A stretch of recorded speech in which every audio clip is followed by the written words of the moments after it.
समझ लीजिए परिपथ क्या होता है, जिसको अंग्रेजी में हम लोग सर्किट बोलते हैं। ये सर्किट क्या होता है, एक सर्किट को आप हम लोग क्या कह सकते हैं, ये सर्किट दो प्रकार का होता है, ठीक है ना। एक होता है बंद सर्किट और एक होता है खुला सर्किट, ठीक है ना, ओपन सर्किट और एक होता है क्लोज्ड सर्किट, ठीक है ना। ये दोनों का क्या मतलब होता है, इसको समझ लीजिए। सर्किट का मतलब क्या होता है, इसको बहुत आसान अच्छा से समझ लीजिए, तब ये ज़्यादा अच्छा रहेगा। ये तो हम लोग अगर सर्किट को परिपथ को अगर परिभाषित करें तो हम लोग ये कह सकते हैं कि जिस तार से होकर विद्युत धारा का प्रवाह होता है उसी को हम लोग परिपथ कहते हैं। ऐसे हम इसकी एक रचना करके मैं बता दे रहा हूँ कि जैसे आप क्या करेंगे कि एक इस तरह से प्रतिरोध ले लेंगे। प्रतिरोध का संकेत मैंने बताया था ना, नहीं बताया था तो याद कर लीजिए। इस तरह से हम लोग प्रतिरोध को सूचित करते हैं, इस तरह से प्रतिरोध को। ये पहला सिरा हो गया, ठीक है ना, इसका दो हेड होंगे, पहला सिरा और क्या हो गया, ये दूसरा सिरा हो गया, ठीक है ना। ये पहला सिरा इसका और ये इसका दूसरा सिरा हो गया। और प्रतिरोध को हम लोग सिंबल आर दे देंगे, कभी कैपिटल आर कभी स्मॉल आर, दोनों हम लोग दे सकते हैं, ठीक है ना। तो एक प्रतिरोध है। अब इस प्रतिरोध को हम लोग क्या करेंगे कि एक बैटरी से जोड़ देंगे, ठीक है ना। एक हम क्या करेंगे, बैटरी से जोड़ देंगे और इसको बैटरी से जोड़कर हम पूरा परिपथ पूरा कर देंगे। अब यहाँ पर एक शब्द आता है कि सेल क्या है, ठीक है ना, सेल, सेल क्या है, और एक आता है बैटरी क्या है, ठीक है ना। सेल क्या है और एक बैटरी क्या है, यहाँ पर आप देख रहे हैं। तो सेल जो है ना, यूनिट ऑफ, ये सेल को हम लोग ये कह सकते हैं सोर्स ऑफ, ठीक है ना, सोर्स ऑफ इलेक्ट्रिक करंट, ठीक है ना। विद्युत धारा का एक स्रोत है। आप विद्युत धारा कहाँ से प्राप्त कर सकते हैं, तो आप एक आर्मेचर चलाकर यानी जनरेटर चलाकर प्राप्त करते हैं, थर्मल पावर स्टेशन से प्राप्त करते हैं। तो विद्युत धारा भी एसी करंट और डीसी करंट होती है। तो ये सब अलग अलग बातें हैं, हम लोग आगे चल के पढ़ेंगे। लेकिन फिलहाल अभी ये देखिए आपकी ये जो एक सेल होता है वो क्या होता है। सेल जो होता है विद्युत धारा की सूक्ष्मतम इकाई है, अर्थात एक स्रोत है, यानी छोटा सा एक पेंसिल की तरह होता है। जैसे हमारे टर्च में लगा हुआ रहता है, मोबाइल में लगा हुआ रहता है, हमारे दीवार घड़ी में लगा हुआ रहता है, रेडियो में लगा रहता है, बहुत जगह पे सेल का प्रयोग होता है। सेल भी कई प्रकार के होते हैं। तो ये सेल जो है विद्युत धारा का क्या है, स्रोत है। और इस तरह से हम लोग सेल को डिनोट करते हैं, एक बड़ी लाइन और उसकी एक साइड में क्या होती है, एक छोटी लाइन बीच में, और बड़ी लाइन के तरफ प्लस होती है और एक छोटी लाइन के तरफ माइनस होती है। प्लस का मतलब एनोड, इससे विद्युत धारा निकलती है, और माइनस का मतलब होता है कैथोड, उससे विद्युत धारा वापस आती है। तो ये हमारा जो है इस तरह से हम लोग सेल को डिनोट करते हैं। और इसी सेल को क्या करेंगे कि बहुत सारे सेल को एक जगह अगर हम रख देते हैं, एक से अधिक सेल को, तो ये सेलों का समूहन होता है। और सेलों के समूह को, group of cells is called battery. सेलों के समूह को हम लोग क्या कहते हैं, बैटरी कहते हैं। तो आप बैटरी को समझ गए और सेल को भी समझ गए। तो हम क्या करते हैं कि एक सेल ले लेते हैं यहाँ पर, और एक सेल ले लिया, दो सेल ले लिया, तीन सेल ले लिया, और कैपिटल बड़ा लाइन के तरफ हमने क्या बताया, प्लस होता है, और छोटे लाइन की तरफ क्या होता है, माइनस होता है। और प्लस की तरफ से धारा बाहर निकलती है और माइनस की तरफ से धारा अंदर आती है। तो हम यहाँ पर क्या ले लिए, ये हमने बैटरी ले लिया, ठीक है ना। हमने ये यहाँ पर ले लिया, हम बैटरी ले लिया। बैटरी क्या हुआ, सेलों का समूह हुआ, हमने सेल लगा दिया। अब यहाँ पर हमने एक प्रतिरोध ले लिया, और इस प्रतिरोध से मेजर करने के लिए कितना वोल्टेज बह रहा है, इसके दोनों सिरों को हम लोग एक तार से जोड़ दिया, और इसके बीच में हमने वोल्ट मीटर जोड़ दिया। हम लोग क्या जोड़ दिए, वोल्ट मीटर जोड़ दिए। और यहाँ पर तार कट करके हम लोग एक एमीटर जोड़ दिए, ए फॉर एमीटर और भी फॉर वोल्ट मीटर। और वोल्ट मीटर में जो है हमारा ये दो तार होता है, एमीटर में हमारा एक ही तार में एमीटर को जोड़ देते हैं। इसको परिपथ में हम लोग श्रेणी क्रम यानी सीरीज में जोड़ते हैं, ठीक है ना, इसको सीरीज में जोड़ते हैं। और इसको परिपथ में हम लोग समांतर क्रम, ठीक है ना, समांतर क्रम अर्थात हम लोग पैरेलल जोड़ते हैं, ठीक है ना, पैरेलल जोड़ते हैं, ठीक है। तो ये श्रेणी क्रम सीरीज में जोड़ते हैं, समांतर क्रम पैरेलल में जोड़ते हैं, ठीक है ना। तो ये वोल्ट मीटर को पैरेलल में जोड़ते हैं। ये पैरेलल और सीरीज का मतलब, श्रेणी क्रम का मतलब क्या होता है, अभी व्यवहारिक रूप से आप एक समझिए कि एक तार में अगर हम जोड़ते हैं तो हम लोग कहते हैं उसको सीरीज। और एक से अधिक तार में अगर है एक से अधिक ऊपर तो उसको हम लोग कहेंगे समानांतर क्रम। ये प्रतिरोध में पढ़ा रहा हूँ। प्रतिरोध का जब अगला टॉपिक है हमारा प्रतिरोधों का समूहन, ग्रुपिंग ऑफ रेसिस्टेंस, तो आपको यह और क्लियर मैं करके बताऊंगा इसकी पूरी बात। तो अभी फिलहाल इतना समझिए। अब हमने यहाँ पर क्या है कि इस तरह से आ रहा है विद्युत धारा और ये हमारा क्या है, ये जा रहा है और इस तरह से वापस आ रहा है। तो ये जो हमने तैयार किया यही है हमारा परिपथ, यही है क्या, परिपथ। और इस परिपथ में हम क्या करेंगे कि एक स्विच भी लगा देंगे, ठीक है ना।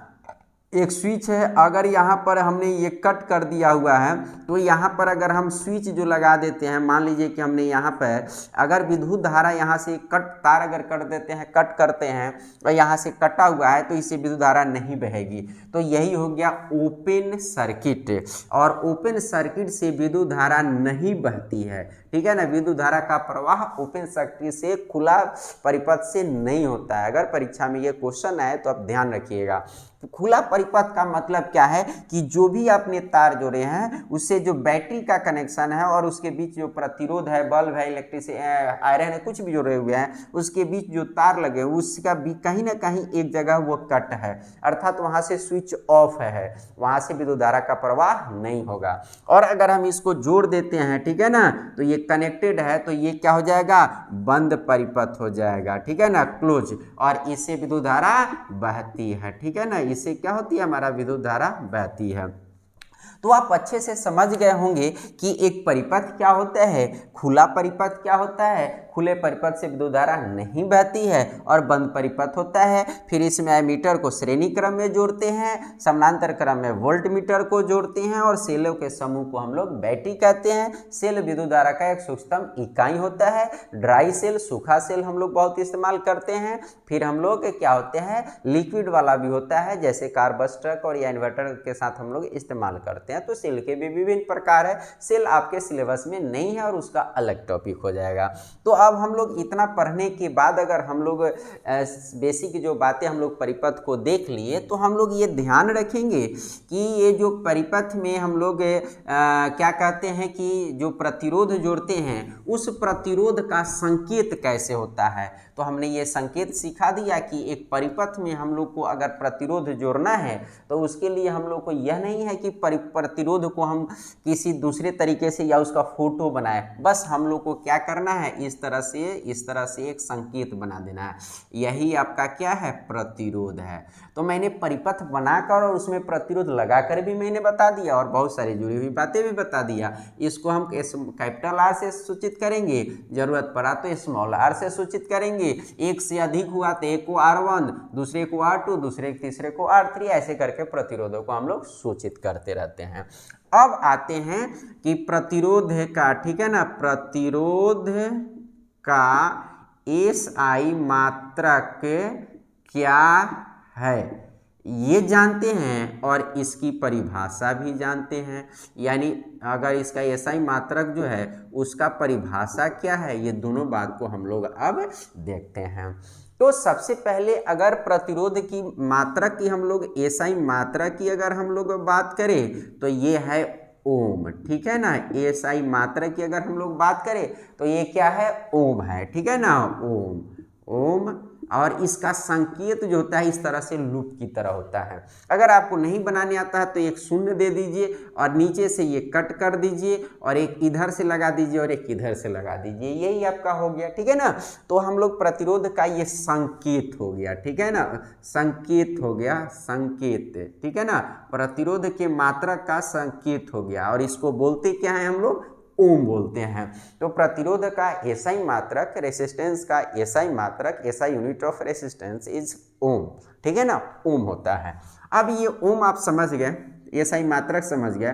तो अगर आपसे कोई पूछे कि एक ओम क्या हुआ, एक ओम का मतलब क्या हुआ, तो एक ओम का मतलब होगा 1 वोल्ट बटा 1 एम्पियर, ठीक है ना, इसी को हम लोग कहते हैं 1 ओम कहते हैं। अब इसको समझने के लिए आप ये समझिए मैंने क्या बताया है, एक सुनिए कि पहले मैं बताया था कि प्रतिरोध क्या होता है, विभवांतर और बटा क्या हो जाता है, विद्युत धारा, विभवांतर बटा क्या हो जाएगा, विद्युत धारा। तो विभवांतर जो है का कितना विभवांतर, 1 वोल्ट विभवांतर हो और कितना विद्युत 1 एम्पियर हो, तो इसे जो प्रवाहित है इसका जो तार का प्रतिरोध होगा वो 1 ओम होगा। अगर इसको आप नहीं समझ पाए तो आइए इसको हम एक तार बनाकर समझाते हैं। हमारा एक चालक तार है, ठीक है ना, एक हमारा चालक तार है। अब ये चालक तार जो है, चालक तार, इससे जो है इसके सिरों के बीच का जो विभवांतर हम ले लेते हैं वो है हमारा विभवांतर है, ठीक है ना, 1 वोल्ट है। अगर हम इस चालक तार से अगर मान लीजिए कि इसका विभवांतर जो है 1 वोल्ट है, कितना है, 1 वोल्ट है, 1 वोल्ट विभवांतर है। विभवांतर का मतलब क्या होता है, आवेश को धक्का देने वाला है, यानी ये गति समझ सकते हैं। तो आवेश को जो आगे धक्का दे रहा है वोल्टेज, अर्थात ये जो वोल्ट है वो 1 वोल्ट है, और इससे जो विद्युत धारा जो बह रहा है ना आगे की तरफ, उसकी मात्रा 1 एम्पियर है।